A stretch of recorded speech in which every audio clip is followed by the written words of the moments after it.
Well, the Pro-Life campaign has warmly welcomed the news that the HSE has developed a national electronic data collection system for abortion records. I'm joined on the line now by Sile Quinlan from the Pro-Life campaign. Good evening to you, Sile, and welcome once again to the programme. Thanks so much for having me, Aidan.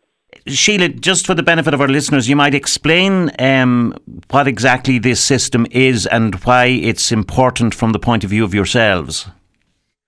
Well, absolutely. I mean, basically the HSE has made a decision to finally gather more comprehensive data on abortions taking place in the state, and they've developed a new national system to gather, I suppose, much more comprehensive data on abortion, and a number of things will be collected information and data, things like the gestational stage that the abortion happens, in other words, the age of the unborn, at the point at which the abortion takes place, any post-abortion complications that may occur, adverse effects that may happen to the woman after the abortion, the number of women presenting to hospitals after taking the abortion pill, which would be overseen by a GP.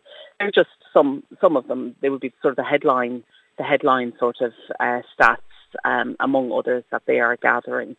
And yeah, Aidan, we actually, look, for once we're welcoming something, and we are absolutely welcoming this news. We have been calling for it since the legislation came to pass, so for 7 years, we've been calling for this to happen. Up until now, the figures that have been gathered and been released have been very crude figures based on number of abortions and number of abortions per county. And I think it's an extremely reasonable position to take, that we would be asking that the government would be gathering data, extensive data and facts regarding some of these issues regarding, abortion law and the implementation of the abortion law in Ireland. Sadly, at the time when the law was coming into effect in 2018, a number of TDs at the time requested that amendments would be made to the legislation, and that better record keeping would be kept in line with other countries like the UK and further afield, because Ireland is an outlier in this regard, that we have been keeping such vague records with regards to our abortion numbers, adverse effects, etc. So this is really just bringing us up to better record keeping in line with other countries. And what's important, I think, as well, Sile, is that up until now, because of the crude figures, or certainly the manner in which they were being collected and collated, that would have impact on researchers and policymakers from getting a clearer and more accurate picture of abortion in Ireland. And of course, that's essential for evidence-based policies, following analysis of trends, including risks to women's health and well-being. So it's not just an academic situation, it has very relevant practical outcomes.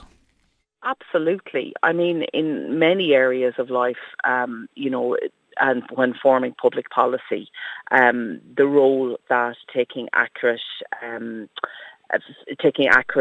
measure and recording, statistics around various different, areas of society play a very, very important role in forming public policy. It's really, really important from our point of view, but even just from the general public's point of view, and regardless of your stance on the abortion issue, it's very, very important that things like the adverse effects are recorded. I mean, we did have a case not so long ago that was reported by in the media, and then this is just one case, Aidan, where a woman in Limerick almost died following complications from an undetected ectopic pregnancy 2 weeks after her medical abortion. And this is just one case, but it highlights how important and how transparency, collection of data, how we need to track and measure all of this is really, really important. And other areas like the gestational age, the dating, so that we know exactly how many and the number of abortions that are occurring at various different gestational ages are occurring under the current law. At the moment, you can have an abortion, no reason needs to be given up to 12 weeks. But after that, we know that abortions can actually take place in the state right up until birth for very vague grounds, health, very vaguely defined health grounds, and also for babies that are diagnosed with a life-limiting condition. But, the whole issues, for instance, with the late-term abortions, and knowing the number of that really would highlight the importance of pain relief. I know I've been on your programme many times talking about the fact that we have grave concerns about the fact that babies undergoing late-term abortion are not receiving pain relief. And also, I was on your programme not so long ago talking about the fact that we know that babies are born alive in the States. There was 12 babies born in last year who's surviving an abortion, but born alive. So all of these things need to be transparent. We certainly do not want any of this to be, brushed under the carpet. And while we absolutely welcome the fact that the government is finally realising that it is no longer tenable to not gather this sort of data, you do really have to question why it took so long. You would think the fact that they didn't record it from the beginning was perhaps, with a fear to the fact that perhaps, there wouldn't be as much, the public would not be, maybe as, happy with the current legislation if they realised the level of adverse effects that are occurring. And I think it really does. The fact that we've moved on, it reminds me back to 2018 during the referendum, where there was a complete climate then and a complete unwillingness to acknowledge the fact that, or a complete unwillingness to acknowledge any adverse effects that may occur resulting from the abortion laws in Ireland. I know that you're under a time constraint. Just two final questions for you. Number one, I presume that this new system will not impact in terms of patient identifiable information, number one. And number two, when would you expect this, the first set of this data to be available? Yeah, I mean, the HSE has made it clear that the new system will not collect any patient identifiable information.